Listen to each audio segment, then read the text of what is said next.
आज की क्लास मैं आपके लिए लेकर आया हूँ एक इंट्रोडक्शन और बेसिक सी मैनेजमेंट की क्लास। ठीक है, जो आज की हमारी क्लास होगी ये पटवारी के अंदर मैनेजमेंट जो सब्जेक्ट है आपका उसकी बेसिक सी क्लास है। इसके बाद कंटिन्यूसली इस चैनल पर आपको प्रैक्टिस सेट मिलेंगे मैनेजमेंट के साथ साथ सभी सब्जेक्ट को। बचे 40 दिनों को ध्यान में रखते हुए ये श्रृंखला हम स्टार्ट कर रहे हैं। आशा करता हूँ कि आपके लिए बहुत उपयोगी होगी और आपको बहुत आसान लगेगी। ये क्लास हम पूरी हिंदी में करने वाले हैं और बेसिक्स में। इसके साथ जो प्रैक्टिस सेट आएंगे आगे वो भी हिंदी में रहेंगे। ठीक है, बढ़ते हैं क्लास की तरफ बिना समय को व्यर्थ किए। तो आज की क्लास का ये रहा हमारा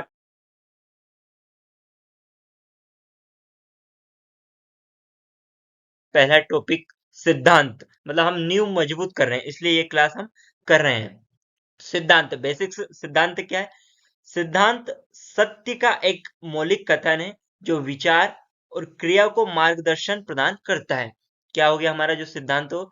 सिद्धांत सत्य का एक मौलिक कथन है। किसका? सत्य का, जो विचार और क्रिया को, विचार मतलब कि हम जो सोचते हैं, जैसे अभी आप सोचते होंगे कि एग्जाम हमारा निकल जाएगा, तो कैसे निकलेगा? जब आप क्रिया करेंगे। क्रिया क्या करेंगे?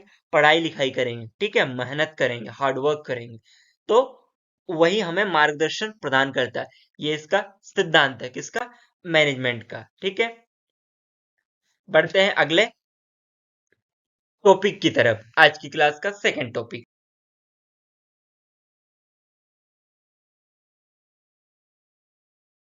ये रहा आपकी स्क्रीन पर। प्रबंधन का सिद्धांत। क्या पढ़ेंगे हम इसमें? प्रबंधन का सिद्धांत। जो सेकंड टॉपिक है वो है हमारा प्रबंधन का सिद्धांत। क्या है प्रबंधन का सिद्धांत?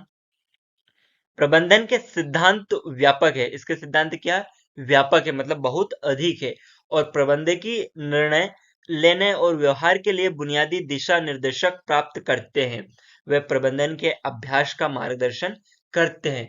क्या हो गया इसका मतलब? कि जो प्रबंधन है उसका सिद्धांत व्यापक है और प्रबंधकीय, ये निर्णय नहीं है, निर्णय है। ठीक है, नाने न है, लेने और व्यवहार के लिए बुनियादी दिशा निर्देशक प्राप्त करते हैं। जैसे हम शिक्षा प्राप्त करते हैं ना आगे के भविष्य के लिए, ऐसे ही ये बुनियादी दिशा निर्देश को हम प्राप्त करते हैं। वे प्रबंधन के अभ्यास का मार्ग प्रदर्शन हम इसके अंतर्गत करते हैं। ठीक है, अब देखते हैं हम नेक्स्ट टॉपिक।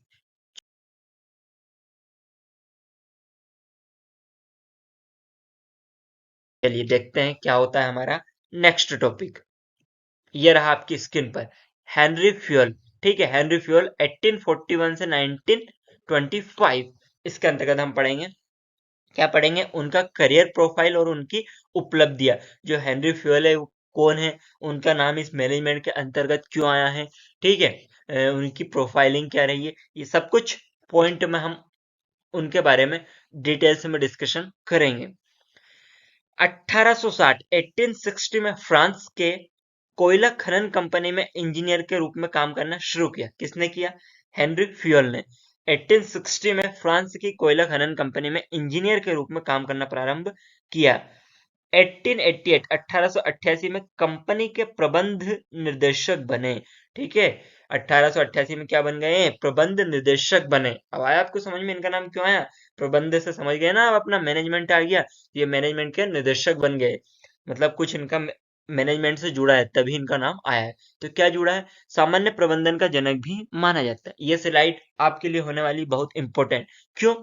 क्योंकि हेनरी फेल आपसे पूछेंगे कौन है, तो कौन है ये? जनक है। किसके? मैनेजमेंट के, मैनेजमेंट स्पेशल के, जो अपना सब्जेक्ट है नया ऐड किया हुआ हम इसको पढ़ रहे हैं। फिर 1888 में निदेशक बने। 1860 में कंपनी में इन्होंने इंजीनियर के रूप में काम करना शुरू किया।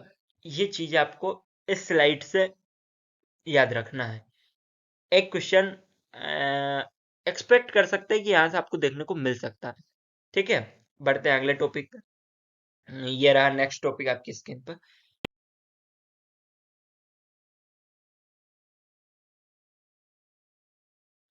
क्या है हमारा टॉपिक नेक्स्ट? फेल के प्रमुख योगदान। जो फेल है उसके क्या योगदान है वो हम इसमें पढ़ेंगे। तो प्रबंधन के 4 कार्यों की पहचान करने वाला फ्यूल पहला व्यक्ति था। जो प्रबंधन होते हैं वो 4 अपने मुख्य कार्यों में विभाजित रहता है। जैसे अपन क्या पहले स्कूल में रहते हैं 10th, फिर हाई स्कूल, फिर UG, PG, under graduation, post graduation. ऐसे ही जो प्रबंधन में 4 कार्य होते हैं, उनकी पहचान इन्होंने ही की थी। कौन कौन से 4 कार्य? योजना, आयोजन, निर्देशन, नियंत्रण। किसी भी चीज को करें, जैसे कि आप एक एग्जांपल से समझिए, मान लो शादी है, तो सबसे पहले अपन क्या योजना बनाएंगे ना, मुहूर्त निकालना, ये वो करना, सबके अलग अलग जगह पे अलग अलग रीति रिवाज होते हैं, ठीक है। तो हमने सबसे पहले क्या बनाई? योजना बनाई, ठीक है। फिर आयोजन आयोजन करेंगे हम उसका।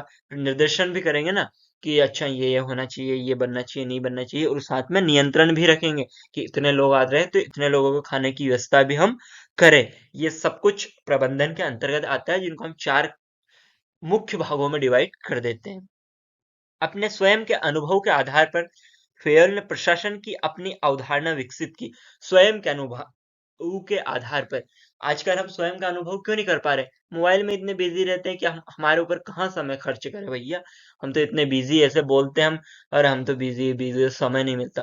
अरे भैया, मोबाइल में ये उनका अनुभव देखते हैं अपन सबका। रील्स इन पे बर्बाद नहीं करना चाहिए समय, हमें अपने ऊपर देना चाहिए। सेल्फ रियलाइजेशन, अनुभव करना चाहिए। अवधारणा विकसित की, और प्रबंधन के हो सकता है कि नेक्स्ट फेयर आप ही हो। प्रबंधन मैनेजमेंट के नहीं, लेकिन हो सकता है किसी कंपनी के सीईओ, कुछ भी हो सकता है। Anything is possible. प्रबंधन के 14 सिद्धांतों को प्रतिपादित किया, जो प्रबंधकीय गतिविधियों को करने के लिए, प्रबंधन के लिए दिशा निर्देशक के रूप में कार्य करते हैं, ठीक है। प्रबंधन के 4 कार्यों की पहचान करने वाला फेयल पहला व्यक्ति था, ठीक है। कौन सा व्यक्ति था? पहला व्यक्ति था। योजना, आयोजन, निर्देशन, नियंत्रण, ये इसके 4 कार्य थे। अपने स्वयं के अनुभव के आधार पर फेयल ने प्रशासन की अपनी अवधारणा विकसित की, ठीक है। और प्रबंधन के 14 सिद्धांत 14 को प्रतिपादित किया, जो प्रबंधकीय गतिविधियों को करने के लिए, प्रबंधकों के लिए दिशा निर्देश के रूप में कार्य करते हैं, ठीक है।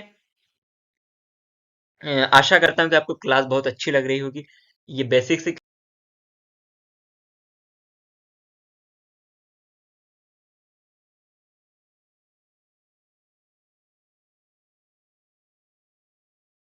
क्लास है। प्रैक्टिस सेट आपको आगे मिलते रहेंगे।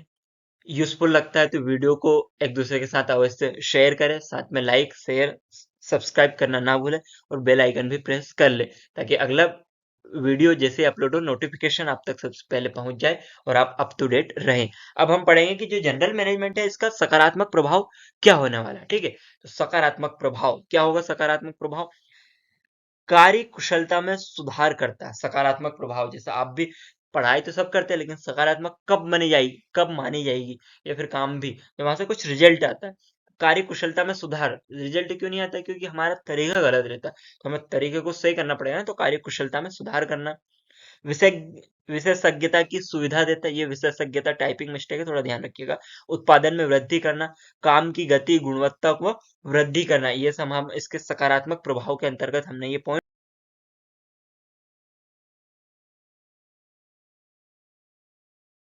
देखे, ठीक है। अब है अनुशासन। अनुशासन जरूरी है। जैसे आप स्कूल में थे तो वहां पे एक अलग अनुशासन था, कॉलेज में अलग है। मानते हैं कि कॉलेज में नहीं रहता है, लेकिन अनुशासन वहां भी रहता है, हम फॉलो नहीं करते। अब बात करें, आप यहाँ पे अलग अलग अपना पैशन चूज करेंगे, वहां पे भी अनुशासन है।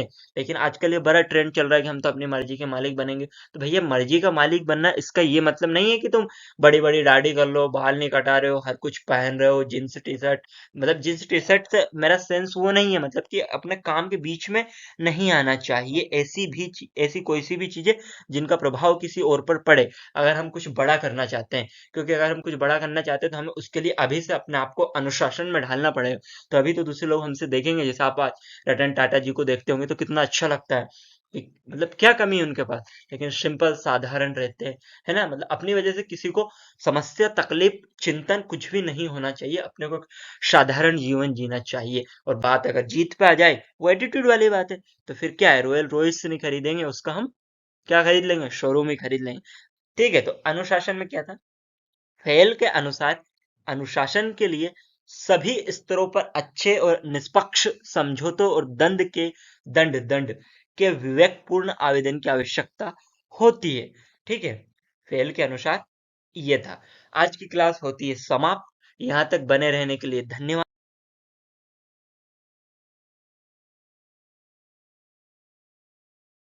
आशा करता हूँ कि आपको ये क्लास बहुत उपयोगी लगेगी। धन्यवाद।